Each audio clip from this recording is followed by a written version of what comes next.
Hello everyone, welcome back to the Reese's Writing YouTube channel. Today we're going to be doing a little bit of a throwback to what originally got me into science fiction books in general. I started pretty late on. I don't think I really started till like 2018, 2019. When I was younger, I read a few books here and there, but it wasn't a full-on thing. I remember reading Michael Morpurgo's like Butterfly Lion. That one really sticks in my mind for some reason. I don't know if it was probably one of the very first ones I fully read through when I was really young, like in primary school, and it's just really stuck with me. The whole story is like it's become sort of a memory. the ideas, the like story and the pictures that I created in my mind when I was reading that has sort of become almost a memory, which is maybe why I sort of love stories and like being creative and write stories, is that I want to sort of create that idea. I want to sort of do that myself, create those ideas in people's brains. And my brain again. I wanna write stuff that I would sort of remember myself. But anyway, in 2018, 2019, I picked up. It was a bit of a New Year's resolution that I would sort of maybe read more. I think I watched Blade Runner 2049, so that was a huge inspiration for me about getting into science fiction. I wanted to know the source material. I wanted to know where that came from.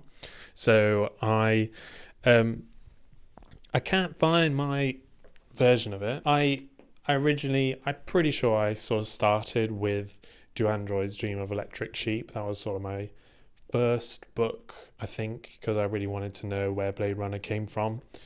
I may have started with something else, which I'll get onto, just to sort of ease myself into it, but I really wanted to know the source material behind Blade Runner, because I love Blade Runner 2049. I love the original Blade Runner.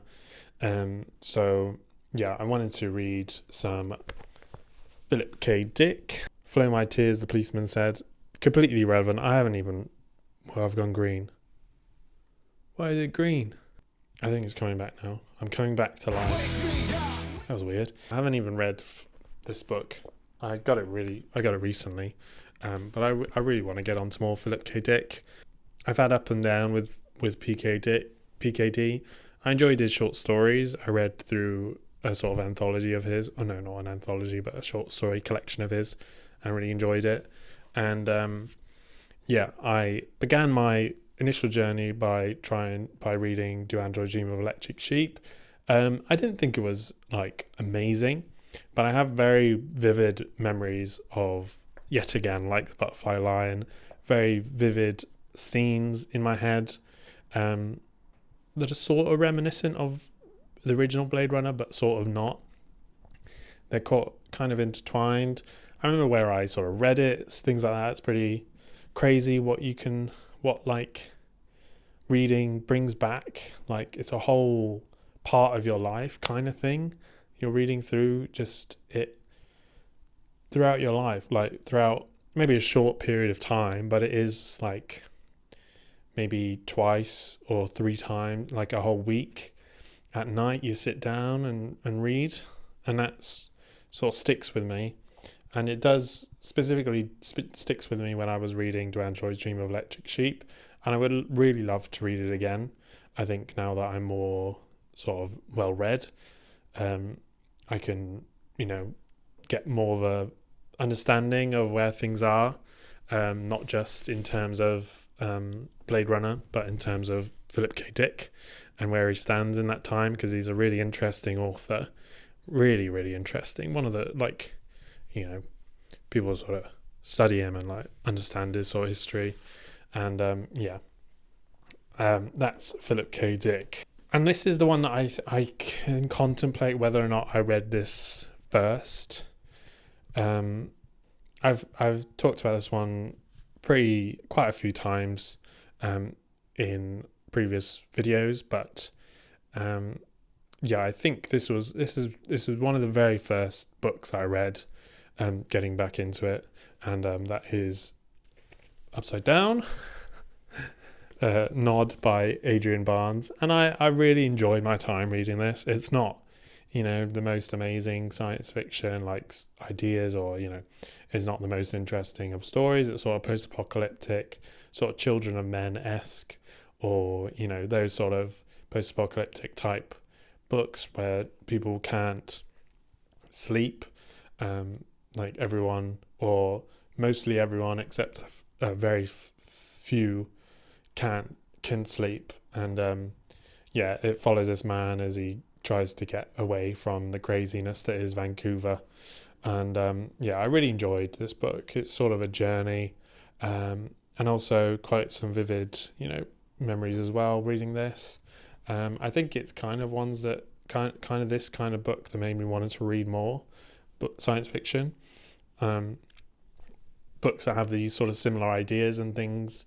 And if you sort of are wanting to dip your toes into science fiction, I would recommend this. Nod. It's not hard science fiction. It's not really science fiction. There's no like exploration of why this is happening. It's more the journey, the story, and the sort of setting is the main sort of thing. But I really enjoyed this book. And then this is not the same book because I cannot find the other book, but one of my very first reads was Ursula K. Le Guin's The Left Hand of Darkness. This is The Dispossessed. And The Left Hand of Darkness, like, it is a struggle to get through when I was reading it initially. I would love to reread it again. I think that I would probably enjoy it more. There was lots of walking around in snowy, barren places that wasn't as interesting, but I think has some really interesting ideas of gender and living in a culture that is more sort of uniform, or everyone has a similar or is the same gender, but it sort of switches between male and female depending on the seasons, I think it is. Really interesting ideas. I'm gonna sneeze. Ursula K. Le Guin has some really amazing ideas. They're sort of similar as in The Dispossessed, as in the Lathe of Heaven, sort of this culture that is more sort of communist or socialist ideas. Some her like political beliefs are really throughout her work, and her ideas of gender and race are also in her books, and that was sort of the main parts that are interesting in The Left Hand of Darkness. Some really good ideas. It was probably a bit too slow for me when I was younger. Like, is it 8 years ago? It can't be 8 years ago, is it? 2018 is... Wake me up inside. 7 years ago. Whew. Blimey. Yeah, enjoyable, and I would really love to reread The Left Hand of Darkness as well. Next sort of book that I read was Fahrenheit 451. I think most of these I sort of picked up from W.H. Smith's.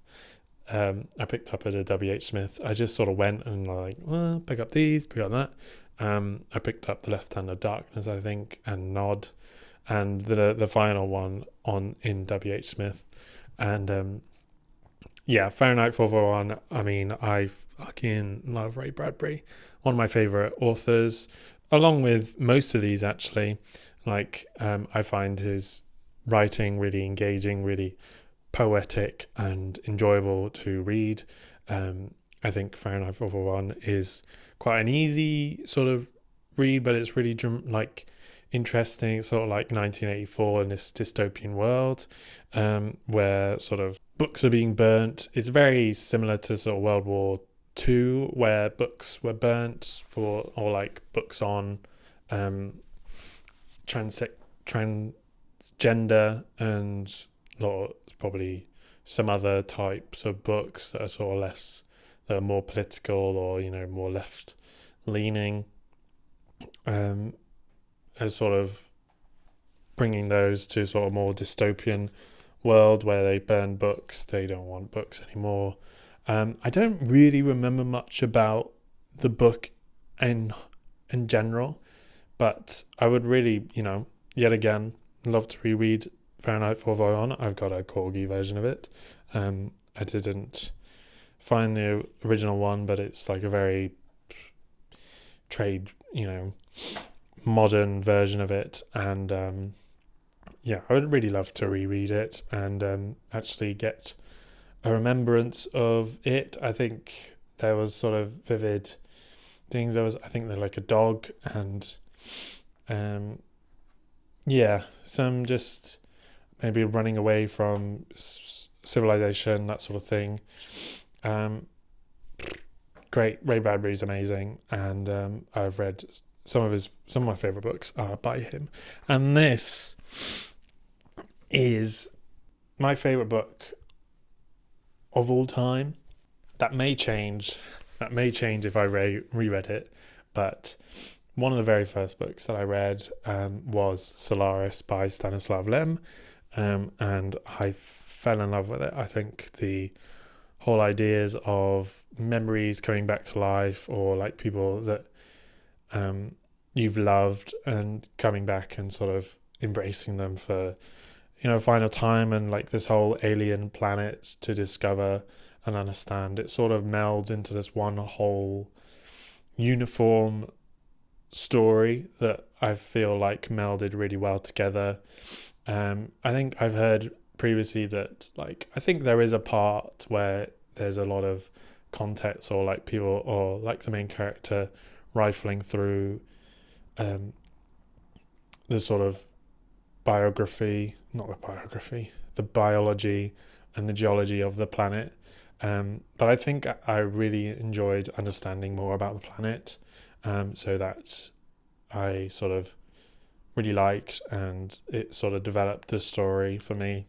It felt almost philosophical, almost like spiritual, like journey to this planet, which I haven't really felt in another book.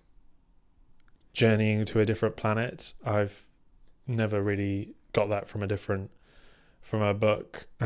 Maybe Left Hand of Darkness is sort of closest, but yeah, this is my favorite book of all time that I can, Frankenstein is up there, but I had such an experience reading this, and it's probably what sparked me to read I haven't read all of these, but I read a few of them, and I'm not going to stop reading science fiction. I love it. I love the ideas that are explored and what can be done in the real world, what is sort of distant future, near future, the creative ideas of what the world could be if a certain thing happens, or a character that is sort of set in this world, how it can change the character.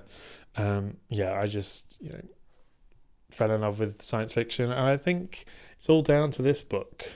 So there you go. This is probably the main reason that this thing snowballed and became piles of books on the floor, piles of books on books and on shelves. And yeah, I would really love to reread it. It may ruin the whole experience that I had at the beginning. Maybe it won't, but yeah, I would really love to experience it again and understand it. This is quite the trademark modern day version of it. Different translations that are probably more, that are better or worse. I don't know.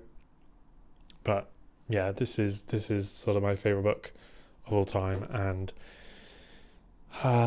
that's the video. That is sort of the main books that got me into science fiction. And what sort of books got you into science fiction or fantasy or what have you? What got you reading in general? Subscribe, comment, do all that stuff, and I'll see you in the next video. Bye.